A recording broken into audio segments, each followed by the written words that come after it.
All right. Good afternoon or good morning, I guess, depending on where you are in the world. I see the first three names I see on my screen in the comments section are all well. Sarah Lee's in Mountain Time. She's in Salt Lake City, which means it's still morning for her. But the other two are in California, so I guess I should just say good morning. It's just people over here on in the Eastern time zone. But glad to have all of you with us today. Hello to all of our small firm architecture friends out there.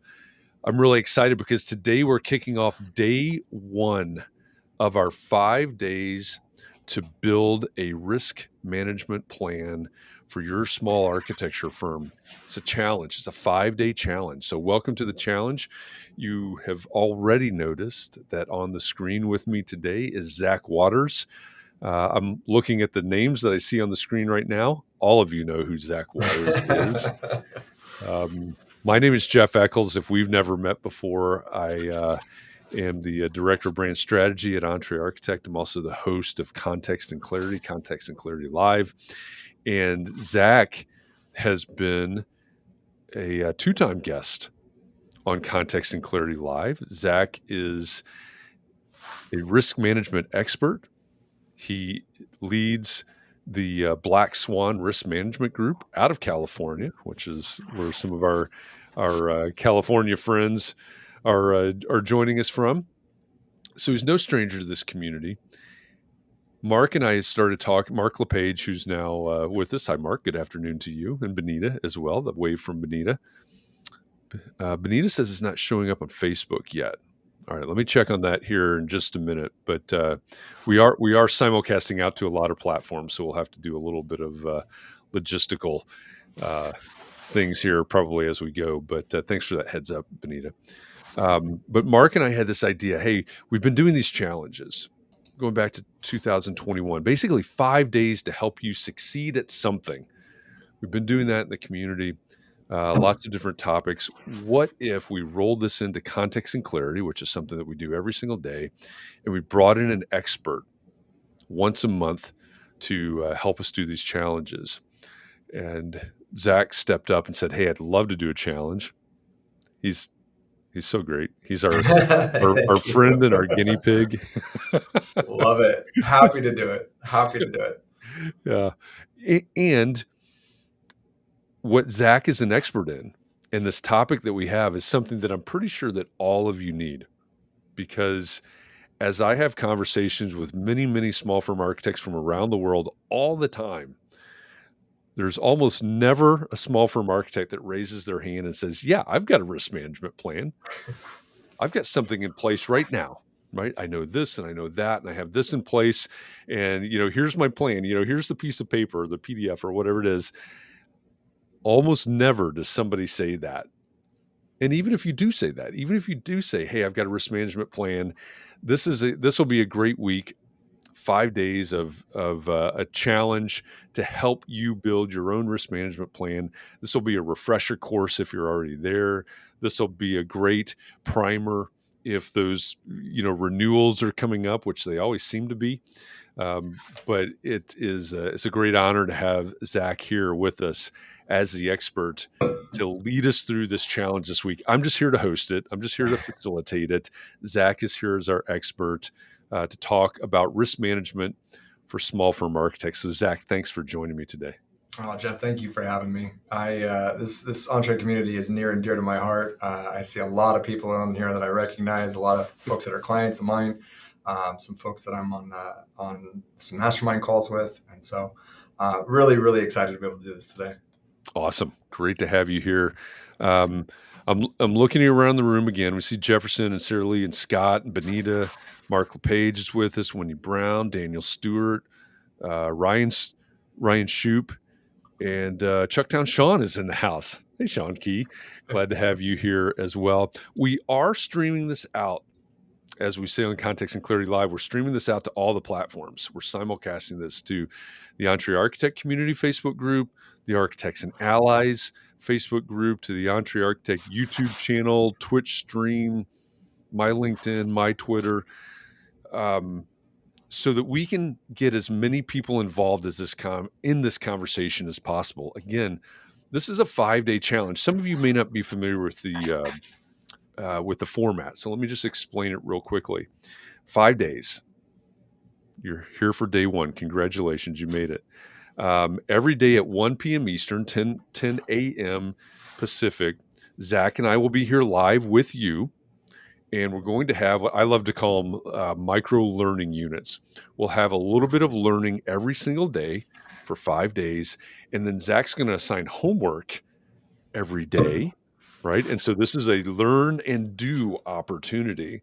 And the idea is that you're going to learn something today, and then you're going to complete homework based on what you learned. And tomorrow you're going to learn something, and you're going to complete homework. And by the end of 5 days, you will build your own risk management plan based on what Zach is going to teach you, based on the homework that you're going to do. And we're going to go through this in the 5 days. Okay, so that's the general format of it. We will go through this. You're going to have some questions, right? You're going to get into the homework and you're going to go, okay, how do I actually apply this to what I'm doing? Or how do I find this? Or whatever the homework of the day is, you're going to have some questions.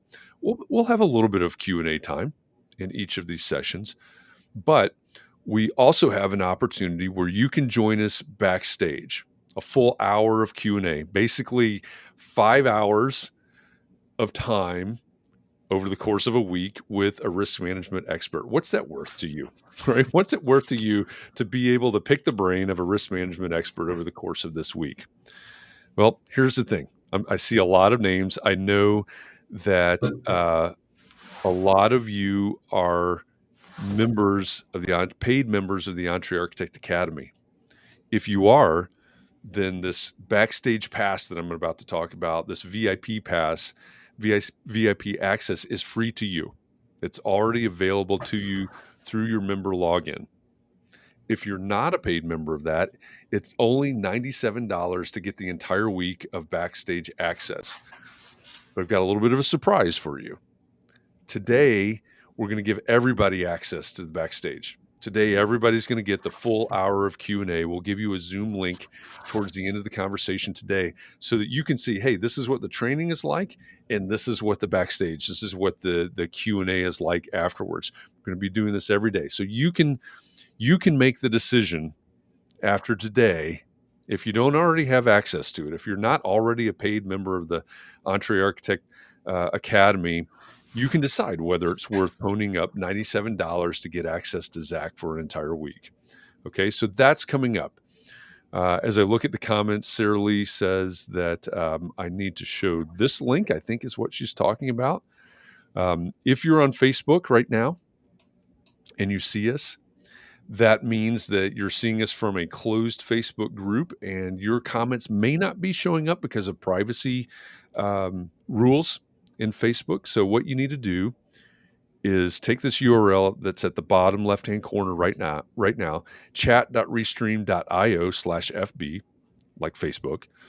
So type chat.restream.io/FB into your browser window, and within a couple of clicks, you'll give Facebook permission to talk to Restream, which is the platform that we're using here. So chat.restream.io/FB helps or allows you to give Facebook permission to talk to Restream, and the and your comments and your picture and everything will start showing up here on the side in the chat if it's not already. Sean is asking, is the Backstage discounted for our EA paid members who are not in Mastermind groups? Yes, it is. All Entree Architect members will have full access included in your membership to the Backstage and VIP access. So you may go over to entrearchitect.com and go, what's it cost to become an Entree Architect member, and start doing the math and go, yeah, it's totally worth becoming a member of Entree Architect to get that for free. I'm going to let you go over there, entrearchitect.com. You can do the math and figure out which you would rather pay for. But you can see in the comments right there that if you want to register for the VIP access, go to entrearchitect.com/VIP. That's also now down at the bottom left of your screen. So, so that's what's going to happen. We're going to have the training 1 p.m., 10 a.m. every weekday, every day this week, Monday through Friday. And then directly after the training, we'll have the Backstage. And I'll give you a link for today that you can use. Everybody can use that. Emma, yes, you will be, if you have access to the Q&A, yes, you'll have access to all the recordings, the training that we're about to get into now, as well as the Q&A later, the Backstage later. All of those will be available, all of the resources that we share, all the homework and everything. If you have the Backstage and VIP, you get all of that. All of that's included. So for life. It's just like any other challenge that I've run. I know Emma has been involved in some of those challenges as well. So so it's just like all the challenges, Emma. But that's included in all of that. So what else? Oh, and let me put another link up on the screen, entrearchitect.com/challenge. You're here, right? You've made it. You've found it. If you'd like a daily email reminder and the homework assignment emailed to you, go to entrearchitect.com/challenge, and you can sign up for that there. Right? You don't necessarily have to do that, but if you want it to arrive in your inbox, it'll be there. Which reminds me, if you're not doing that, go to the Entree Architect Community Facebook group. Many of you are there already, and I have created a guide inside of that group that will hold all of this challenge material. So I'll move I'll copy all of the recordings into that guide. I'll copy all of the homework into that guide.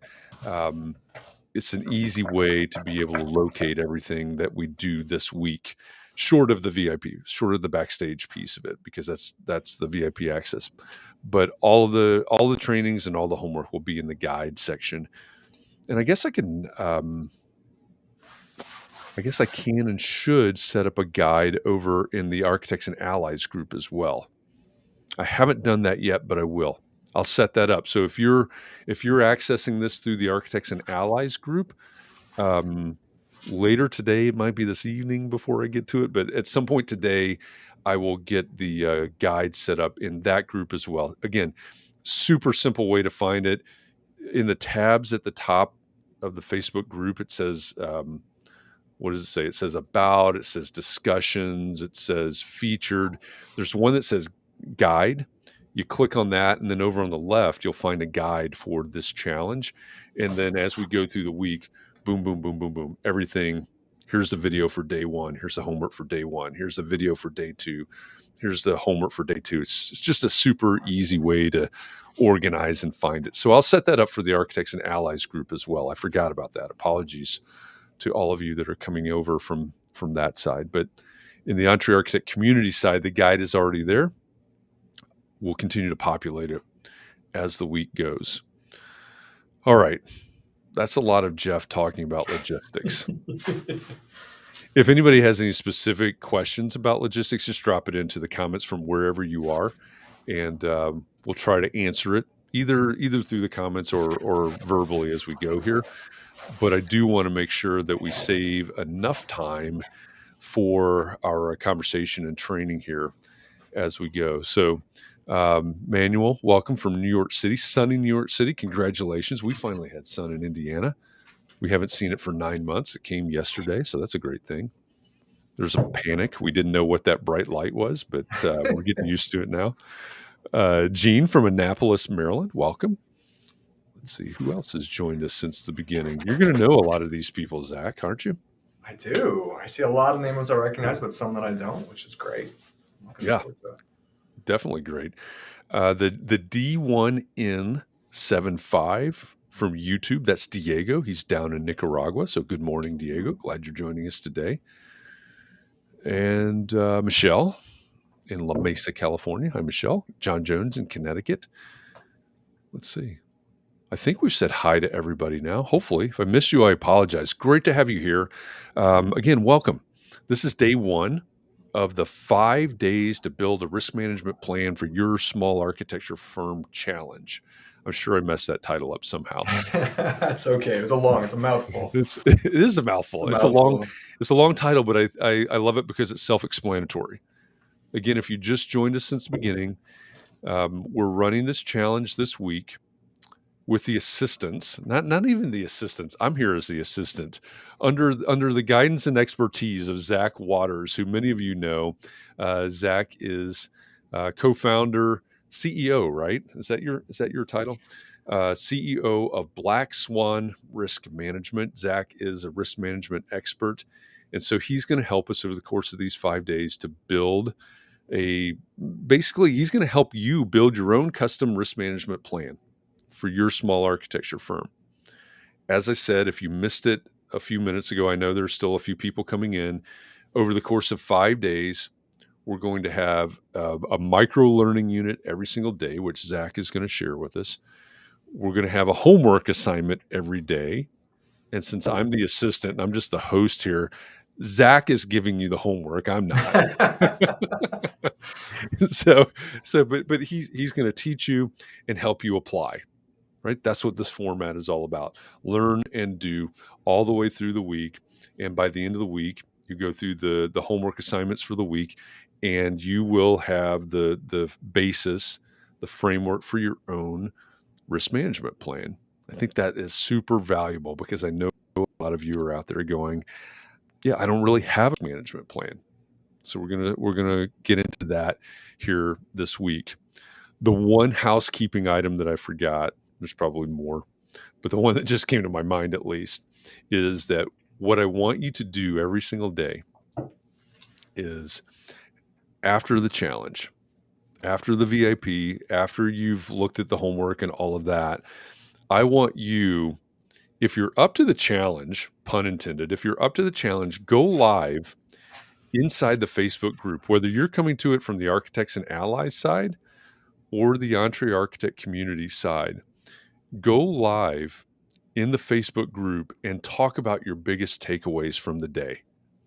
That's my challenge to you. Every day, we want to generate as much engagement and as much conversation around this really important topic as we can this week. So go live. If you say, you know what, I just can't do the camera thing. All right, that's fine. I get it. You don't have to do that. At least post in the Facebook group, hey, here's my homework. Here's what I did for my homework. Here's my biggest takeaway from this day. That's what I want you to do every day. Do that in whichever Facebook group you're coming from. Go live or at least post and say, hey, this is what I learned today. Here's my homework assignment so that others can see. Maybe there are certainly people in the Facebook groups that are going, what the heck is going on? What is this challenge thing? I don't know what this is. They'll even be saying this tomorrow or the day after. So help them understand, right? Help them get on board. Learn from each other, your own lessons, your own takeaways. That's going to help somebody else in this group have an aha moment. So that's what I want you to do is either go live and or post in the group, tonight, later this afternoon, whatever it is, and talk about your biggest takeaway, talk about your homework. And we're on this journey together. We're on this journey of discovery together. So you can play an active part in that journey for somebody else. So with that, I have babbled long enough. I see Sarah Lee has some questions. Let's see. What is the risk management plan? Why do I want it? How do I create one? That's why I'm here. I'm glad you're here for that. I love it. I'm glad you're here for that. I think related to Sarah Lee's question, maybe where we should start the conversation is, maybe we just take number one. What's at a very high level, right? We're going to dig into this as we go, but at a very high level, Zach, what is risk management and what is a risk management plan? Maybe Sure. Why is it important? It's a great place to start.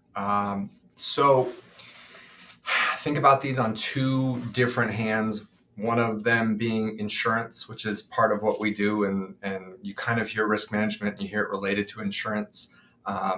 They're not necessarily synonymous, though in our firm, we do both. A very, very large architecture firm or design firm might have a person doing risk management solely, and then they might, have an insurance policy. Risk management is everything that you can do, all of the strategies, techniques, and such that you can do to prevent yourself from having to use the insurance. And the insurance is what's there when either your risk management strategies have failed, and or sometimes life just happens and we have errors and omissions. And we're going to focus really heavily on the professional liability policy for an architect today. It's the big one. It's what encompasses most of our risk. So, we understand that there's a lot of other portions to insurance, but that's kind of where we're going to stay.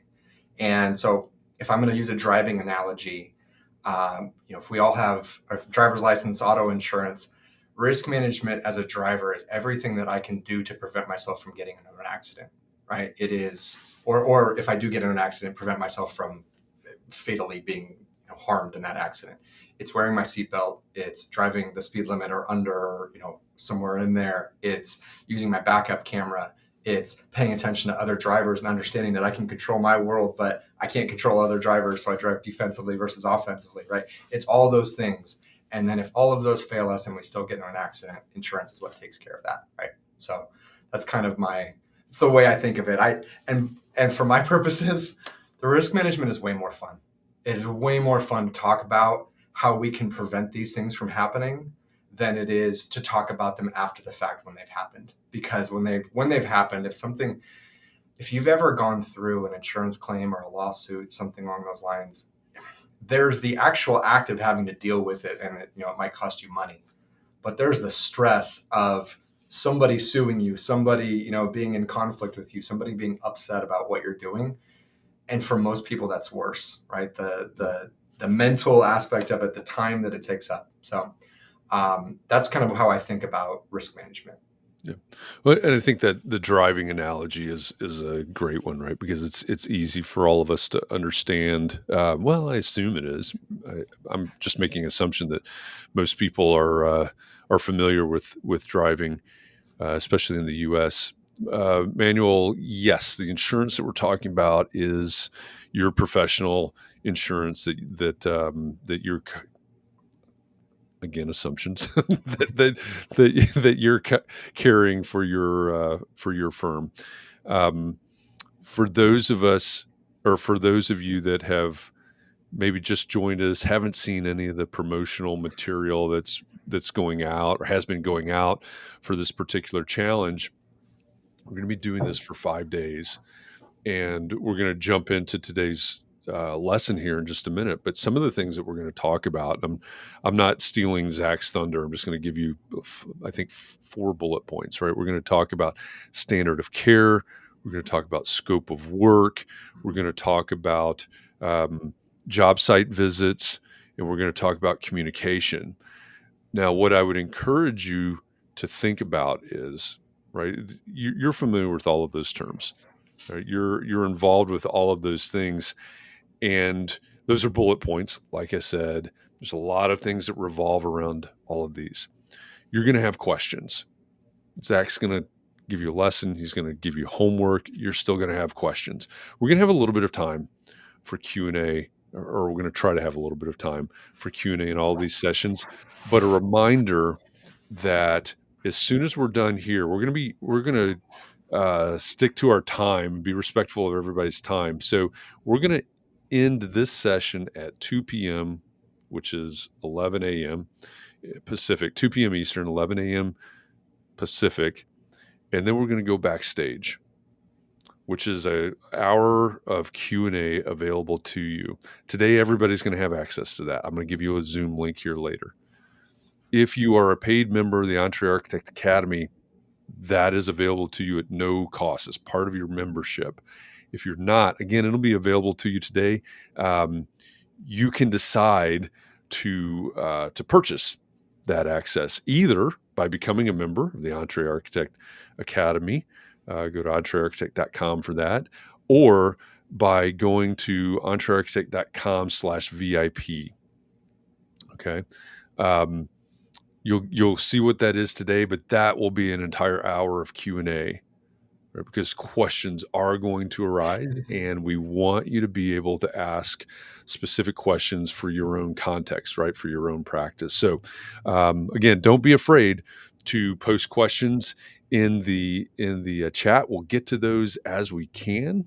I'm going to apologize now because we're not going to be able to get to all of them, but join us backstage because we've got a lot of time for that backstage, certainly, and hopefully time as we go through training here.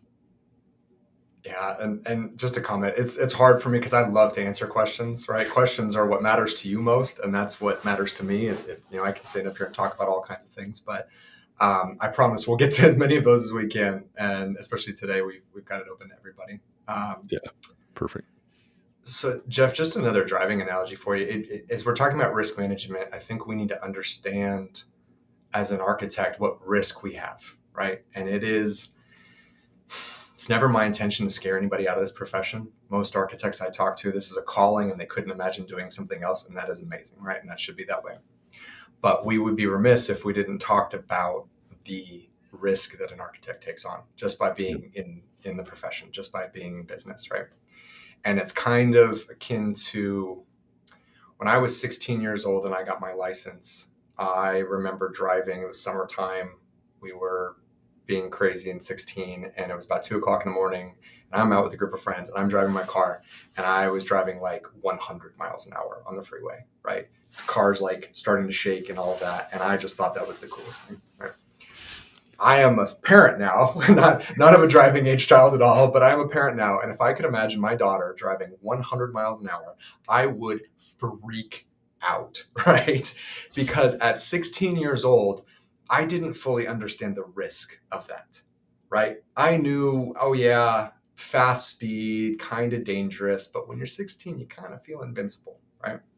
As a parent, you've had a lot more life experience and you understand that you are not invincible, right? And that bad things can happen. And also as a parent, now you're responsible for your driving performance, but also your kids. And I saw Nicole had a question there about employees. Yeah, it's something we need to, we are responsible for our own actions. We are responsible for our employees. If we have them, we are responsible for our sub-consultants as architects, right? We have this thing called vicarious liability, and it is very much a parent-child type liability, where if my 14-year-old gets in trouble at high school and causes some type of damage, they don't come after my 14-year-old for money. They come after the parent. They come after me, right? I am vicariously liable. That's the relationship that we're taking on there. So the best place to start with risk management is establishing that we have this thing called risk, right? And it is the deck's not quite stacked in our favor, right? And we can kind of go, down that rabbit hole. I don't want to spend too much time on it because I want to get into some really meaty standard of care stuff. But the best way I can think about it is, as designers, we are coming up with ideas and other people are executing those ideas, right? And so this idea of a design just being put down on paper, it's going to be imperfect, right? I've never talked to an architect that said, oh, every set of plans that I produce is perfect, right? In fact, I would guess that none of the first set of plans that you produce are perfect. And somebody else is going to go execute that. And a contractor is going to take those plans and they're going to turn them into something tangible, right? But we relinquish that control as a design professional, and it puts us in a tough spot, right? It puts us kind of, again, the deck's not quite stacked in our favor. And so all of this, everything that we've got for you this week is a framework that we've put together that is based in data. It's based in what I have seen in my career and what insurance companies have seen in their careers in terms of the most tangible ways that we can actually help, right? Where we can actually get in and control it, because some of the stuff you just can't control. So we're going to focus this week on what we can't control. And the framework, I call it the 4S framework. I actually coined it on Context and Clarity back in September of last year. It was the 4 S's for risk management for a small firm architect. What are you signing? What are you seeing? What are you sending? And what are you saving? What are you signing as a contract? And that's what we're going to talk about today, the standard of care in a contract, and why that's so important. And some of you have had a day or two in the business. You've been doing this for a while, so standard of care is a little old hat.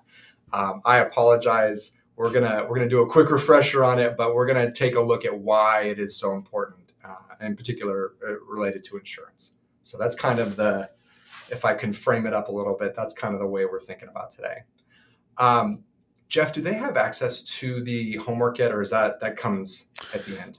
They do not have access to the homework yet, Okay.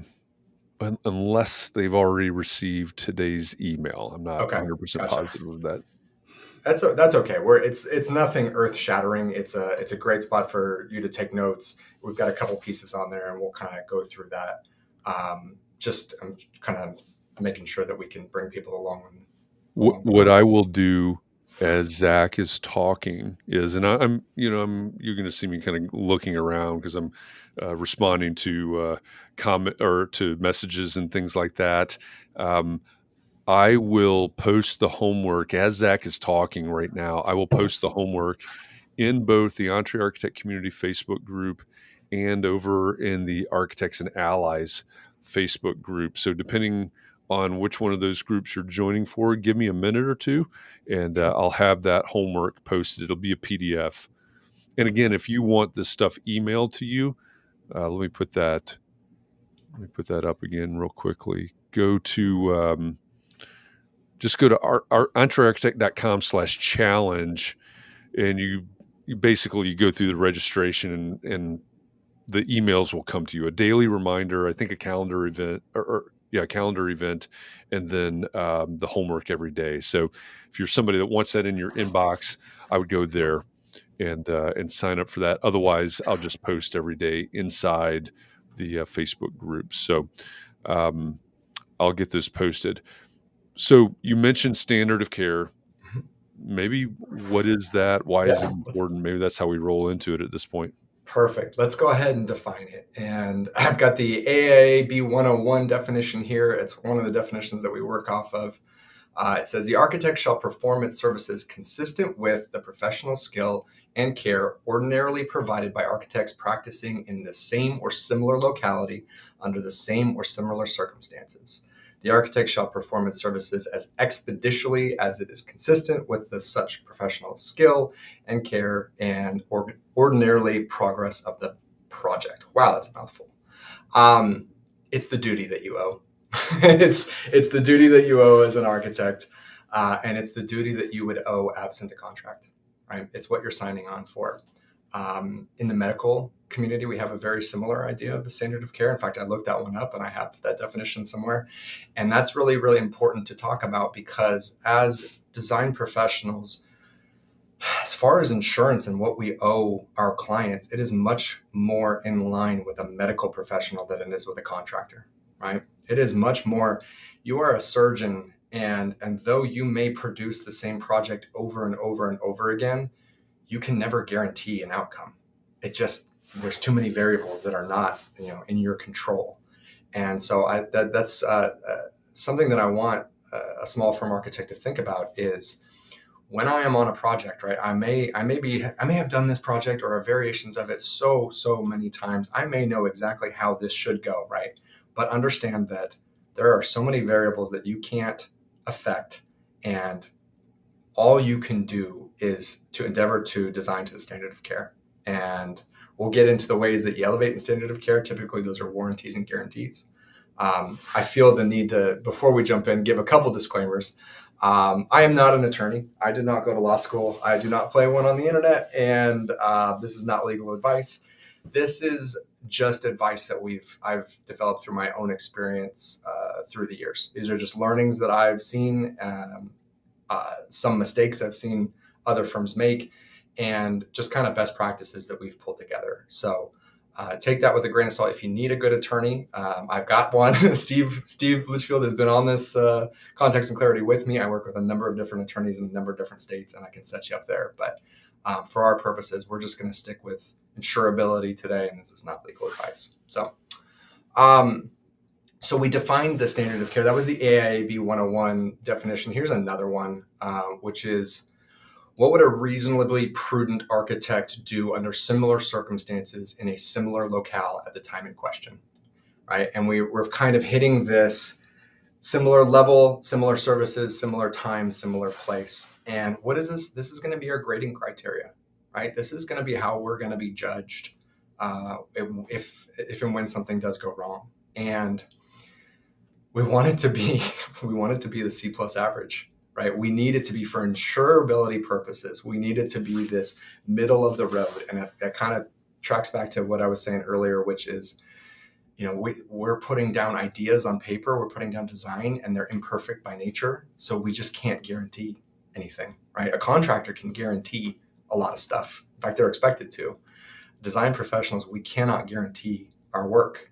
It just doesn't work that way, unfortunately. And so we've defined this. The standard of care is going to dictate almost everything in a contract. It's why it's our Monday topic. It's why this is where we're starting. If we can nail down a good standard of care, it will fix a very high percentage of our contract. And I wish Tim, my buddy Tim from Architectica, he's not on here today. He told me he couldn't be here, but Tim is part of this community, and Tim does schools. They specialize in schools. And negotiating contracts with schools is a very difficult thing to do, just like negotiating with public entities, or there's a number of different clients that I could think of as like, you're just not going to get that changed, right? The place where we can go when we are negotiating a contract, something like that, the one thing that we can affect, or maybe the two, the first one is going to be standard of care. Next one's going to be scope of services. We're talking about that tomorrow. But if we nail down a good standard of care, it will set the precedent for the entire contract, right? And we're going to dive a little bit deeper into that. But if we get this one thing right, we can fix a lot of wrongs. And sometimes there are a lot of wrongs in our contract. So does that make sense to everybody? I want to make sure that we're good there. I know we're not taking too many questions, but that's a good question. If that makes sense to you, type yes in the comments. If it doesn't make sense to you, just go ahead and drop that in the comments as well. What question do you have related to Zach's the definitions that Zach shared and the analogies that he shared about standard of care? okay. And as let me just say also, I'm typing this in the comments right now, but the day one homework has been uploaded to the Entree Architect community. The Entree Architect community Facebook group. We need to change a setting for the Architects and Allies group. So we'll get that uploaded to that group as soon as possible. But if you have signed up for the emails, that email will come to you with today's homework at the end of the session today. So I see a lot of yeses. A lot of yeses. That's good. There was a great question there, which is the standard of care, a section in the proposal. It depends on what contract or what proposal that you're using. So the Entree community, Mark has drafted a great hybrid proposal that I love, that I've been through. If you are drafting your own agreement, which I strongly recommend you do, it should be the very, very top of your agreement. If you are signing or looking at a client drafted agreement, right, then it should be a labeled portion of the contract. Sometimes they like to use fancy labels. I've seen this called performance design professional or performance section. So the first thing is kind of getting to the next point, which is, how do I review a contract? The very first thing I do when I get an agreement in hand, I'm going to Control F, and I'm looking for that standard of care. And this is a telling point to me. And so for our purposes here, we're thinking about a client drafted agreement, right? We're not thinking about something that I made myself, or that I sat down with an attorney and drafted, right? Hopefully we've done that and we've nailed that down. If I'm working in kind of high-end residential and clients are signing my agreement, maybe this doesn't quite apply to you. But if I'm working in commercial work and I'm signing somebody else's agreement, I'm going to go find this section that they call standard of care, and I'm going to read it. And I want to make sure that we are not agreeing to anything more than what we owe. And what we owe is what we read. What's the AIAB 101 standard there. I'm also, go ahead, sorry. I think that starts to get to Manuel's question too, because his question is, so unless one uses an AIA contract, will there be a standard of care? I think that's up to you, right? It's up to your It contract. is. And so Steve and I are working on a contract scorecard right now, which is going to be really cool. And the contract scorecard is we're assigning points, right? It's kind of Steve uses a red, yellow, green system when he's reviewing. This is a hard no. This is I can live with it, and this is a yes. We like this. As I'm starting to look through this, if we don't have a labeled standard of care in the contract, I'm going to start to wonder out loud whether this contract was meant for a design professional, right? Mm. And this is going to speak very highly to what level of client you're dealing with. And I'm going to use a term that we call a sophisticated client. And that doesn't mean smart. That doesn't mean intelligent. Sophisticated means has experience with. And sometimes we deal with less sophisticated clients. If I'm designing a single family home, right, custom residential, I might have two clients that have no idea about construction or about what the duty owed by an architect, and it's up to me to kind of educate them, right? If I'm dealing with a developer that I've worked with 10 times already, and they work with me on a regular basis, they understand the standard of care, I'm expecting that to be labeled pretty clearly. I'm expecting that they kind of know what they're doing here. But when we're looking for the standard of care, it's the first point system in my head is it written correctly, right? Is it outlined correctly? Have they tried to sneak some things in there? Or I saw this about a week and a half ago.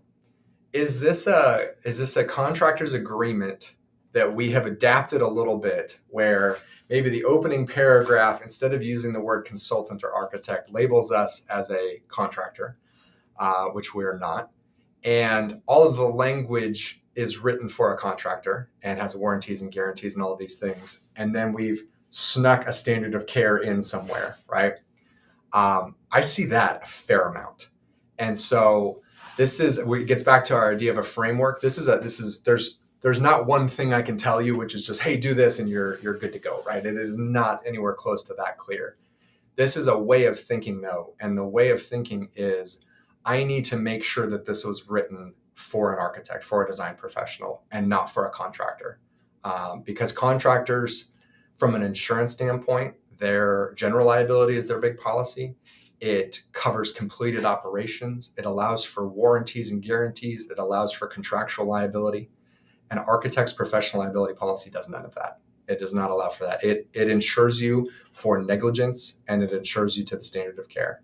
And so if we've elevated that standard of care and something goes wrong and somebody wants to bring a claim against us, the insurance company is going to go look at that, and they're going to look at the contract and they're going to say, did you elevate it? Right? And if we did, we're in trouble because we've paid a bunch of money to have this pot of money here to protect us, and now we've risked taking ourselves out of coverage. What are the most common ways that you see architects mistakenly elevating the standard of, or well, mistakenly, or I guess even intentionally elevating the standard of care? Mistakenly. So these are some red flag words. I've got this in a document. We'll send this out to you as part of the marketing here with the homework.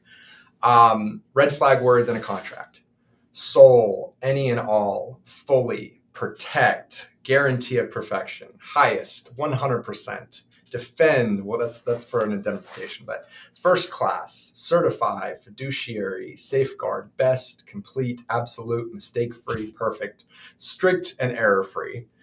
I have a running Google Doc, as you can tell, on my computer, that when I come across language that's like, no, that's not for us. That's not meant for us, right? You're elevating the standard of care, Mr. and Mrs. Client. That is not an all-encompassing list by any means, but we see those words pop in, right? We see those words pop in a lot. And sometimes the standard of care will read like a normal. It'll read the AIB 101, and then it'll have 2 or 3 other sentences below it that says, client agrees to give first class service. Well, what does that mean? Is that a better meal on an airplane? I don't even know what first class service means, right? Tell me. And maybe, this is a conversation that you and I can have, Jeff, about marketing, which is, we want to make ourselves sound good. We are good at what we do, right? We are, to be an architect is not an easy thing, man. I'm preaching to the choir, but it's a lot of schooling. It's a lot of tests. It's a lifelong endeavor, right? You're hitting your stride well after. It's the opposite of professional athlete, right? A professional football player has this tiny window in their 20s to make it work, and then you're done. An architect spends decades learning and then is really hitting their swing in their 40s, 50s, and 60s, maybe even later, right? And so, we have we have a huge responsibility, but we can also only agree to this thing called the standard of care. And yet, in our marketing, on our website, in our proposals, we like to say things like, "We will be the best," right? We will do this, 100%. We will give the highest level of service. And for insurability purposes, we just can't do those things. And so it's a conversation that you and I can have, and I probably won't dive too deep because we only have a little bit of time. But from a marketing standpoint, how do we market ourselves? How do we market as a small firm architect and still meet the standard of care and not elevate it? Right? That's $1 million question. Yeah, I think it is, but I think there's a pretty basic concept that we can keep in mind that would go a long ways towards keeping you out of trouble. And anybody that's been through my build your brand stuff is, and this is not a promo, this is not a planned promo for build your brand or anything like that. But if you make the narrative and the copy on your website about your client, you're going to avoid Yes. using these words. You're going to avoid saying these things, right? If you make everything in your website client focused and about their success, how they see success, then you're going to avoid those types of things. There's still some pitfalls. Yeah. Hey, dear client, you're looking for the best, this, that. We need to stay away from conflating that you're looking for the best with, hey, I'm the best. Right. things like that. But I think that's a great first step, is make it on the marketing side, right, on the website, the proposal, those all that collateral is what we, marketing speak, I guess, but all that collateral, make it about your client and how they view success, Right. rather than, if I were to, this may be slightly crass, not crude, but crass, instead of tooting your own horn, right? Right. Instead of saying me, because that's not what they're looking for anyway, Right. make it about them and their success. And that'll keep you probably as far away from those elevating kind of words as you Right. can be from a starting point. Right. No, it's absolutely, make it about them. If you're going to make it about you, you can say, this is the work that I've done, right? So if schools are my thing, here are the 10 school projects that we've worked on in the last decade, right? My subconsultants that I work with, they specialize in schools as well. And that's kind of as far as you're going to go with it, right? Is that, we're going to let our work speak for ourselves. And so I understand it's not an all-encompassing answer, and it's a much bigger question that we could probably spend hours on, but it is one of the areas that where we elevate the standard of care. And John asked a good question down there, which is, does it matter? It really does matter, John, if I'm applying, or if I'm replying to an RFP, RFQ, and I've got a statement of qualifications, and I put that, and that gets attached to the contract. And all of a sudden now those superlative words that I've used in my marketing are attached to this contract, and that contract is now being executed, as a project. Yeah, then it does matter. Then it does get put into play. If it's a website, I just took on a client not that long ago, and I went on their website, and they're an engineer, and they said, we guarantee our work for life. I'm like, oh boy. Does that in and of itself, is that getting attached to any contract? No. Do I love it as a risk manager? No, I want to change it. Right. So it's coming up in discovery. Yeah, it is. Right. It's very available. And that's a scope of services for a different conversation, but like, Yeah. what is available in discovery? And if there is a lawsuit and a claim, Yeah. man, I mean, everything, pretty much everything that you haven't said to your attorney is available. So, Yeah. So a couple quick points, and if you only take this one away, this is worth the price of admission. Understanding this is free, but um, clearly Speaking define, marketing. right? When we have our standard of care in a cloud or in a contract, capitalize it, bold it, put it in quotations. It is now a definition, just like every other definition that we have in the agreement. And we will refer back to it as a definition. And then now, as I'm hitting these other clauses, I'm using phrases like timeliness of performance in accordance with the standard of care, right? Warrants to not observe but inspect on a job site in accordance with the standard of care. And in agreement with the standard of care, in alignment with the standard of care. I've made this standard of care my definition up above. This is what I'm responsible for. And so all of these things that you want to add in, Mr. and Mrs. Client, that are elevations, rather than sit and nitpick them, and we do this, and it is hard. It is sometimes negotiating a contract is a very tough thing, especially if the fee's not there, right? If we're talking about a low fee contract and it's like, hey, we don't have 4 weeks to go back and forth on this thing. I want to nail down a very solid standard of care, and then I want to nail down a very solid scope of services. And I want to refer everything back to that standard of care saying, yep, but in line with our definition up there. And that can solve a lot of problems for you. Now, to be clear, you're saying take the words standard of care, bold, capitalize, Yep. put neon around them, whatever you need to do, being very literal Yep. about that. Yeah. Yep. The duty owed. I would make it, if I'm drafting my own agreement, and obviously you should do this with an attorney. So, each attorney is going to have their own kind of spin on how to do this. But if I'm drafting my own, I'm going to make it incredibly clear, just so ridiculously clear what is expected of us. If it's a client drafted agreement and I'm having to negotiate it, and we'll touch on negotiations here the last 5 minutes, that's the one I want to negotiate the most, right? That is the one where if we can't agree on that, we have a go, no go problem here, right? If my client, go ahead. I was just going to say, that's such a good point.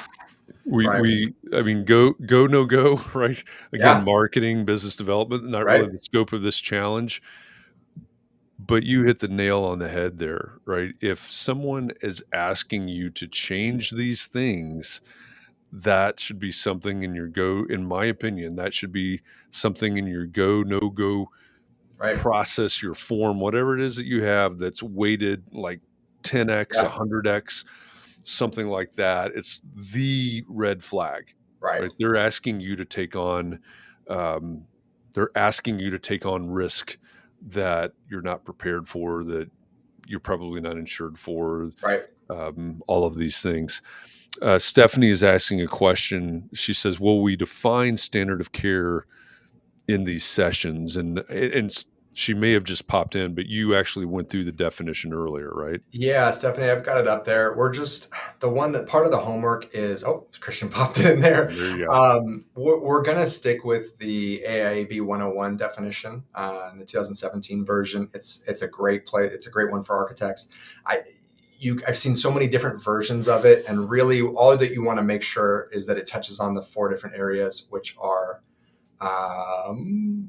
similar level, similar services, similar time, similar place, right? And without getting too deep into that, what we're doing there is we're very clearly honing in on what our standard is and who is going to be able to judge it.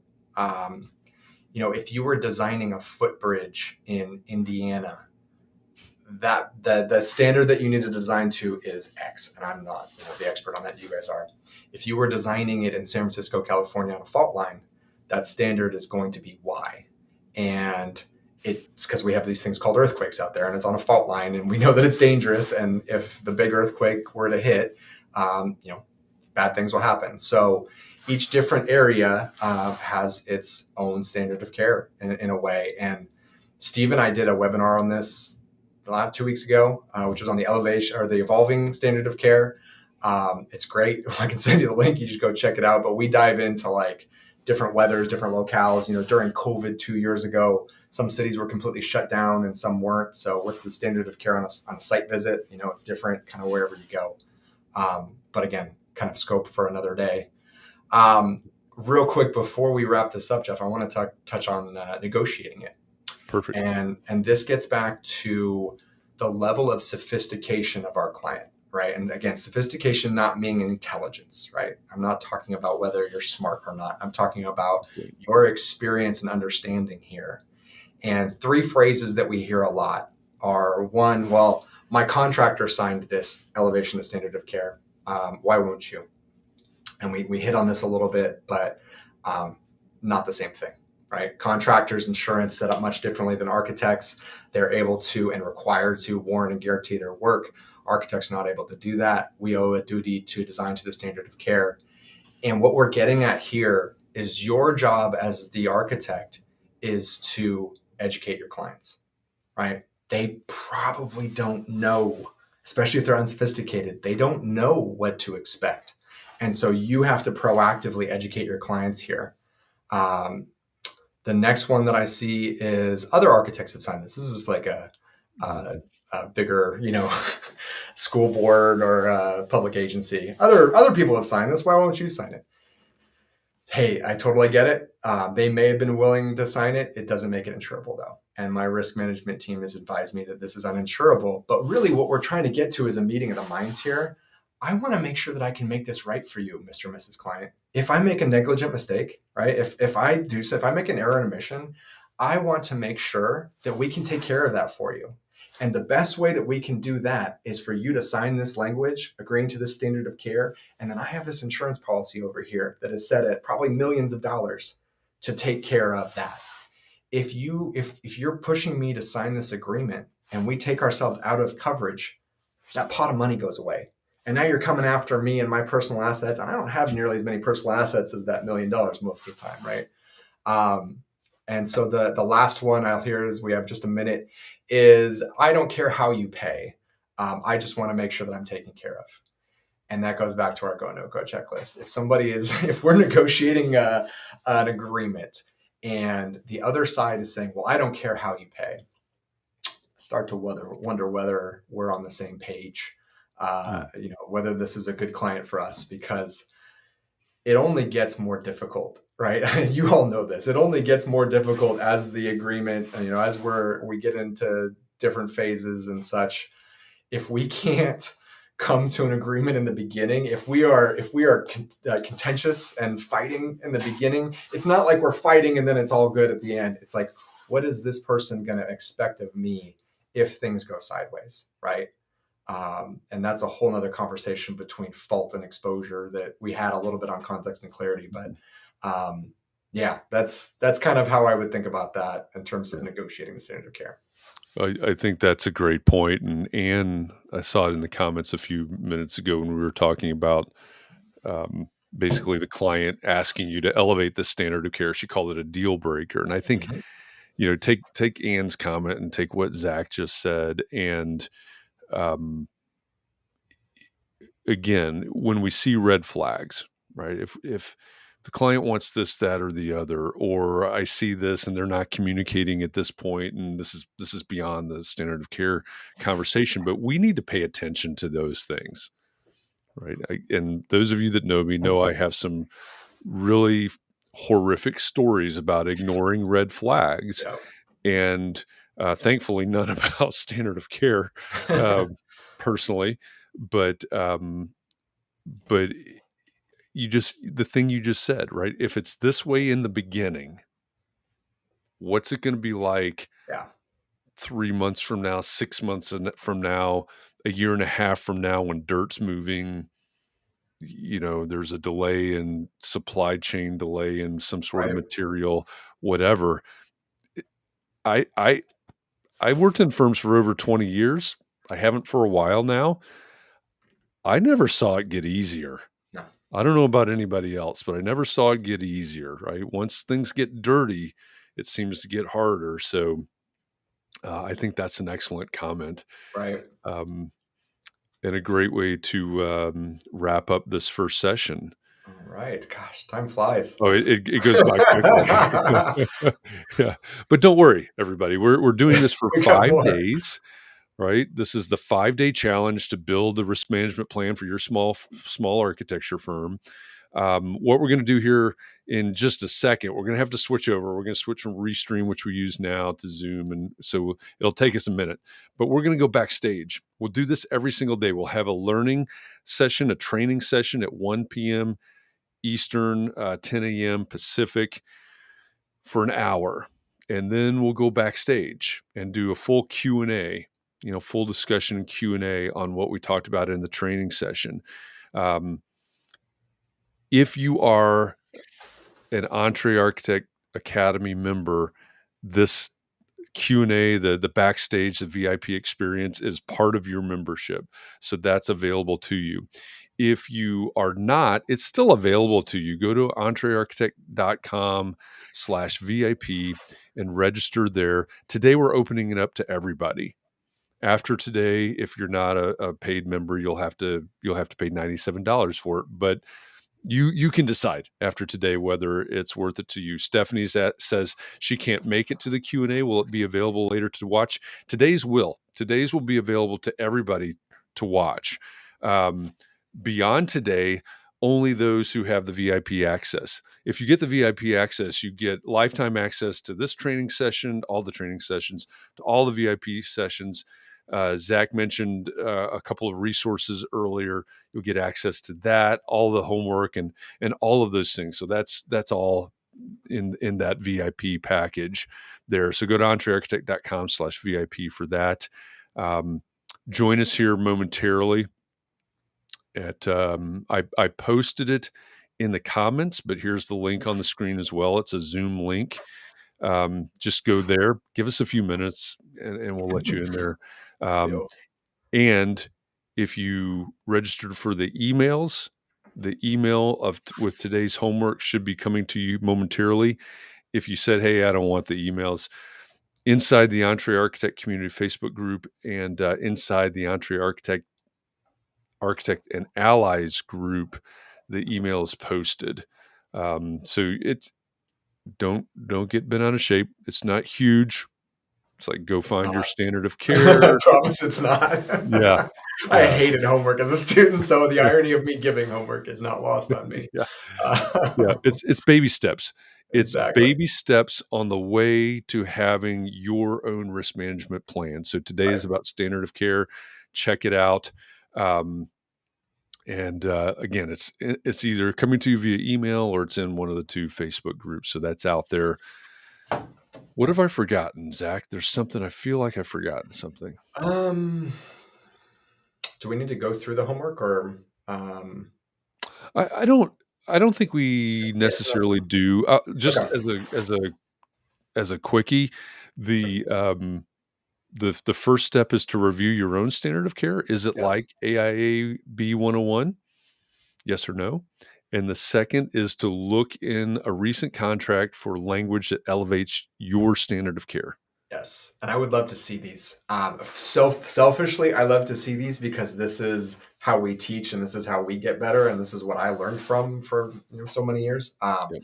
But everybody does this a little bit differently. If you're going to pull, actually copy and paste a standard of care, make sure to redact any other important information. We're not calling out any specific parties, but this is a great learning tool that we can go through kind of a little more in depth this week. Yep. But yeah, just to see all the different ways that it can be elevated, that's be really handy.